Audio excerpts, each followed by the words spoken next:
Hi guys, long time no see. I haven't made a video in a while and I'm really sorry. But I'm here to make a video about the things that I take with me to theme parks with my service animal. I don't know how long this video is gonna be, but yeah, so I moved to Florida in December and it's now July. I have acquired a Universal Studios annual pass. I would love to have a Disney pass as well, but they weren't giving them out this year to Florida residents or to anybody actually, because they needed to make up revenue, so it's unfortunate. But hopefully next year they will bring annual passes back and I'll be able to get one for Disney. But I have a Universal one and I go to Universal all the time. I love Universal Studios so much and I go there literally at least twice a month. It's about an hour from my house, so it's not far, but it's not like super close. If it was that close, I'd probably go every week. This video, I'm gonna talk about what I take with me to the parks, the accommodations that Universal offers for people with disabilities, service animals, and other type of mobility aids, as well as what I take for myself and my service animal. So yeah. Okay, so the first thing I'm gonna go in is my backpack, what I take in my backpack. So this is the backpack I take. Of course, it's Jurassic Park themed. Well, sorry, Jurassic World themed, because I love Jurassic World. I love Jurassic Park. The franchise is one of my favorites, so of course I had to get a Jurassic World themed bag. This bag is from Box Lunch. It's super cute. It's actually pretty big, and I just love it so much. So let's just jump right in to what I keep in my bag, what I think are essential to take to the parks. The first thing I have here, the first thing I have on my bag is sanitizer. My sanitizer has a little dino on it. I know, extra. This pocket here normally doesn't have anything in it, but right now it just has my season pass in here, my lanyard that has my pass in here, as well as my disability pass, which I'll talk about in a minute. The inside of the bag is where all the goodies are. So on the inside of the bag, the first thing I have in here is a pair of sunglasses. Everybody should have a pair of sunglasses at theme parks, no matter what park you're going to. The next thing I have in here is a must. And when I tell you that these are worth the money, they are worth the money. Pay like the $20 to buy this cup. It's the freestyle cup, and pretty much how this thing works is you pay for the cup, and then you pay daily to load the cup.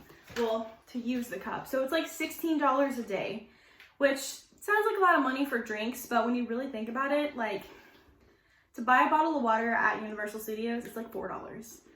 Or you could pay $16 and you could get as much water as you want the entire day.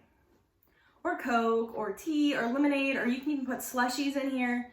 Like, it's just so worth it. And it's also really nice to have when you have a service dog, because you can fill up from the freestyle machines with water and pour this into their bowl. Like good, like clean, filtered ice water you can give to your dog instead of like tap water from the bathroom or the water fountains. Or you could buy a $4 bottle of water every single time your dog is thirsty, which I don't recommend unless you're rich. So next thing I have in my bag is medication. This is my traveling medication pouch. It fits on Balto's harness, but I also take it with me in my bags. This pouch has my prescription medication in it, so prescriptions that I take like daily, and prescriptions like this one that's like an emergency medication if I need it, as well as medicine like Advil. This here is Bio9 or Bo9. It's motion sickness if you're prone to get motion sickness on rides.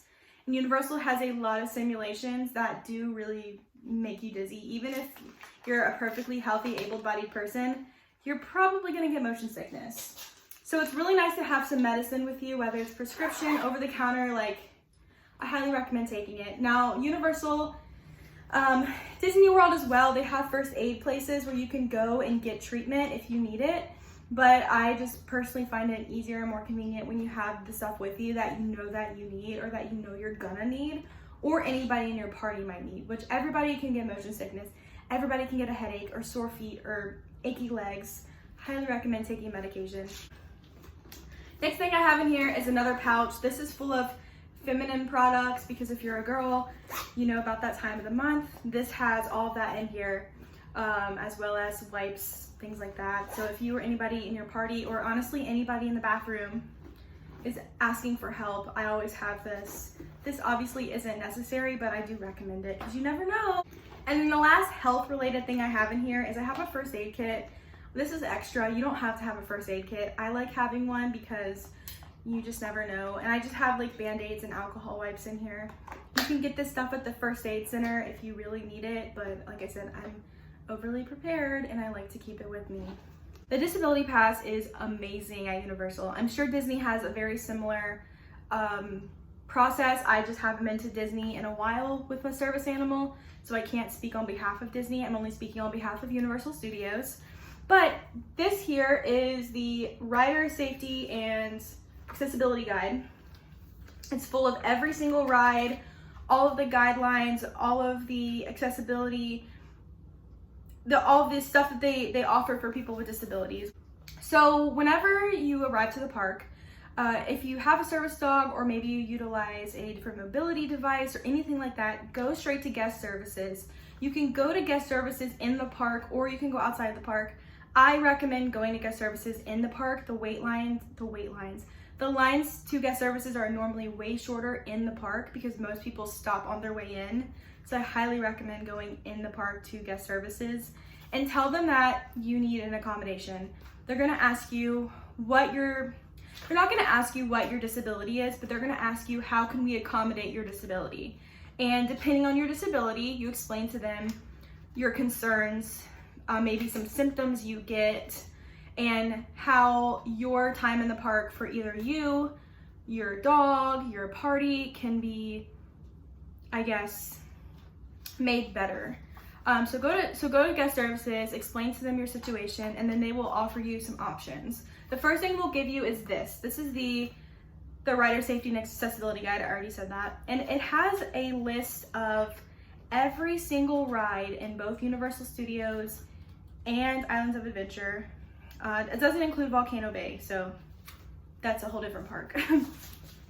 Every ride in Universal and Islands of Adventure is going to be listed in here. They list the name of the ride, a description of the ride, and then they also list like the little symbols. So if you're pregnant, don't ride this. If you have seizures, don't ride this. If you are missing a limb, don't ride this. And then it also has a little service dog logo or symbol right here. And if it has a cross through the dog, that means your dog cannot ride the ride.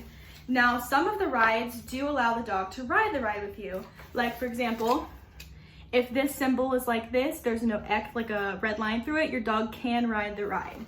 And you can always ask a team member when you get to the ride if your dog can ride or not.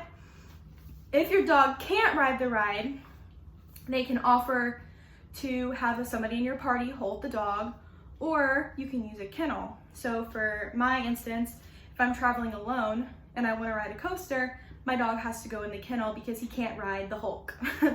So a team member will come, they will show you to the kennel, they will stand by your dog the whole time, they will supervise your dog, they will not leave your dog, you can put your stuff with them, they will stand by your dog the entire ride until you come back to retrieve your animal and your things. This here also goes over things about wheelchair users, people who are visually impaired, people who may need closed captions on rides, people who may need a translator, like a sign language interpreter, not a translator. And then it goes over literally everything that's accessible and isn't accessible in the parks. So I'm gonna read this little passage here about service animals because that's what my channel is about. So in here it says, trained service animals are welcome at Universal Orlando Resort. Animals who do not meet the definition of a service animal will not be permitted in the park. Service animals must be harnessed, leashed, or tethered unless those devices interfere with the service animal's work or the individual's disability prevents them from using these devices.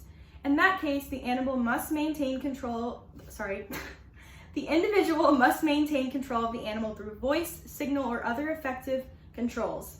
In order to assist the owner in making an informed decision about their service animal's safety, each attraction has its own specific entry boarding requirements. To ensure safety of the service animal, its tail must not extend beyond the floor of the ride vehicle.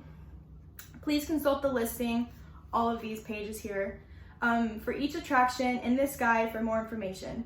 And then what I love about this book, this like pamphlet, is it explains every single ride. So if it says that the dog can't ride the ride, it says at the bottom, this attraction cannot accommodate service animals. A portable kennel is available upon request.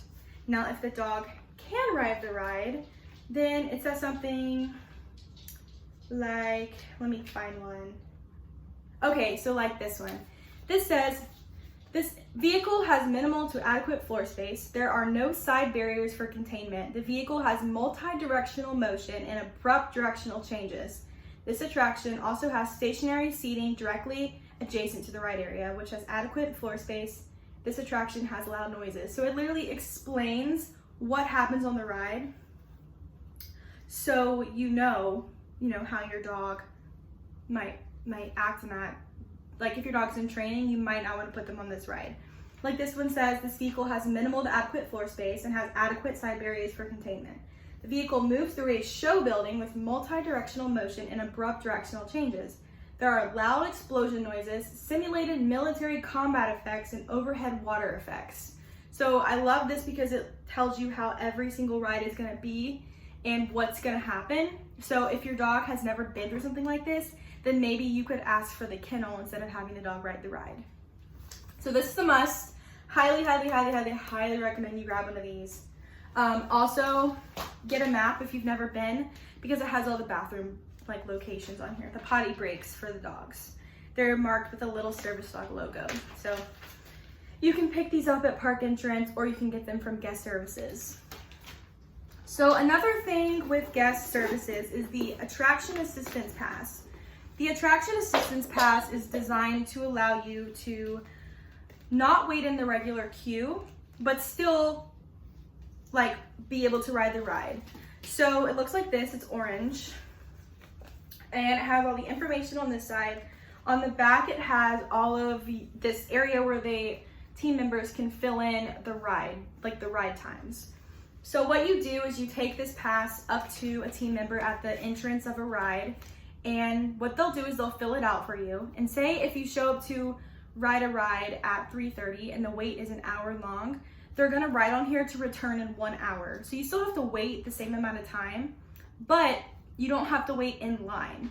So during that time frame, whether it's your disability that inhibits you from waiting in line, whatever it could be, you also can use the opportunity to take your dog to the bathroom, to give them a break in the air conditioning because it's hot, to give them water. What I like to do during this time when I'm waiting is I like to go sit in the Discovery Center in Jurassic Park because it's AC and it's always pretty quiet in there, and we just kind of hang out for an hour. We literally just chill for an hour so he can take a break, take a breather, get some water, and just kind of relax. If the wait time is less than 30 minutes, then you can walk right on the ride through the express line. If the wait time is over 30 minutes, that's when you get your return time. You can only have one return time at all times, so you can't have multiple rides on here at once. It's only one ride at a time. You just ask about this at guest services. They're gonna ask you, why do you need to use this? If you have a service dog, you can explain the situation. If it's you that can't wait in line, you can explain that as well. These passes are good for 2 weeks, so if you're gonna be there for a while, you can use these for 2 weeks straight. If you need another one, you just go back to guest services and explain to them in depth again why you need one. It also has your party on here. You can have 6 people can get on the ride with you. And it also says here, if you need alternate to stairs, like an elevator, they'll mark this as well. So you just go to guest services, ask them about this, and they will get one for you or help you if they don't think that you need one, then they will let you know about the other accommodations they can give you because of it. I keep my disability pass in my lanyard like this. It fits in there if I turn it sideways, but because I don't need it right now, I just have it in there like this. I have my season pass behind it, and then I just have it in my lanyard. And I typically wear my lanyard the whole park day because of the disability pass and because of the lockers, because you have to scan your season pass to get them open. If you use a locker, if your dog has to be put in a kennel, which would be the only rides that would require you to use a locker, is your dog would have to be kenneled. I actually put my things with my dog. A person stands there with your dog anyway, so might as well watch your things too. So I hardly ever use a locker, but if I do use a locker, then I have to scan my season pass in order to use my locker. So I always have my season pass on me. And then the last couple things I keep in my bag is I actually, instead of taking my wallet with me, I typically use my phone to pay for things. I use Apple Pay, but if I'm not using my phone, I actually bought one of these. It's meant for your phone. It sticks on the back of your phone like a wallet, and I stick my ID and my debit cards in there, so I don't have to carry a wallet around. It also saves a lot of room in my bag, so it literally sticks in there like that, and it fits perfectly. And then I also, of course, I will stick my keys in here too. I have a little zipper pouch right here that I put my keys in.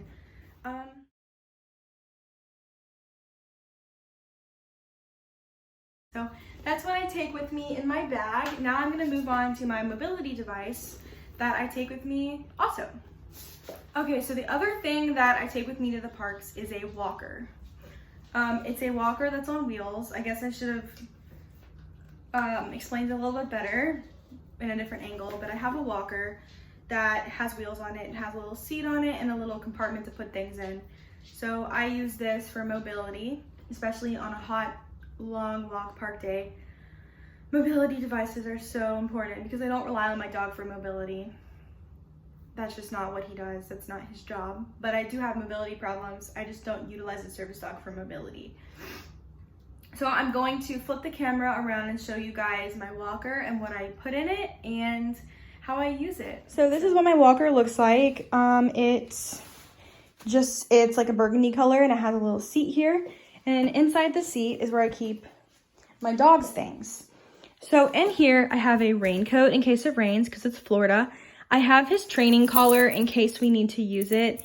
He normally walks on a flat collar, but you never know, especially in an environment like a theme park where there's lots of distractions. You never know when you're gonna need a training device. I have poop bags here. His booties are right here, in case it's really hot out. And then I also have a collapsible bowl, and I have a toy. So I use this toy for whenever we go to the bathroom, just kind of, you know, sometimes I give it to him in the kennel. Normally he just falls asleep, but I do give him his toy because of that. And then also, if there are any other things that we gather throughout the day, we'll stick them in here, like if we buy anything or whatever. Like, there's a lot of room in here. Sometimes we'll put my backpack in here if we're not really feeling it. I typically put dog treats in here also to reward my dog when he's being good. But it just has a little seat on it. It's actually pretty comfortable, so if we are having to wait in a line like at a restaurant or a concession, I can sit here if need be. And then the last thing I have on my walker is just this little medical alert symbol so people know, you know, hello, this girl needs help. That's there. So that is the walker that I use. Sometimes if I'm not feeling like carrying my bag, I will sit my bag here, or I'll turn it like this on my side or on its side, and I'll walk with it like this. So just depends on the day how I'm feeling. And yeah, that is my dog's gear to the theme parks. I, first of all, like minimal dog gear. I think the less the better. And the gear that I use is hanging up on this wall here. Dog's collar. This is the collar he works in. It has his rabies tag here, and then it has a little service dog tag here. And then I like to work him in a traffic lead instead of a long lead. This is the perfect size traffic lead. It's not too small, it's not too long. It's perfect for holding my walker and walking him, as well as if I don't need my walker, because sometimes I don't take my walker to the park. And I will just work him on a traffic lead, which is so nice. This traffic lead is from Amazon. The collar is from Smart Pack. It has his name and my phone number on it. So this is what he works in as collar wise. And this is the vest. This is the vest Balto works in. It's a one Tigris vest. It just goes in the front and clips under his belly. This vest is made of mesh, so it's a lot cooler on him because of how hot it is in Florida. I like using this vest so he doesn't sweat as much. I actually just ordered him a cooling coat, so I'm really excited about that. That'll obviously be added to the things that he wears to the theme parks. But for now, he just wears this mesh vest. On the sides, it just says service dog do not pet, both sides. And on the top, I changed this patch out.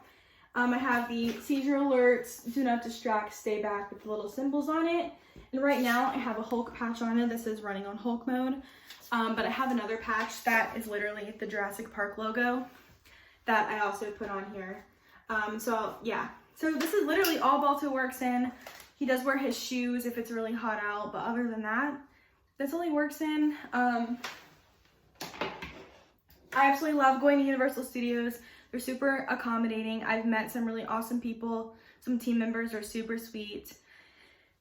Everyone's respectful. Like, honestly, Universal is super accommodating and I highly recommend it if you are... Oh, wait, I forgot this part. So,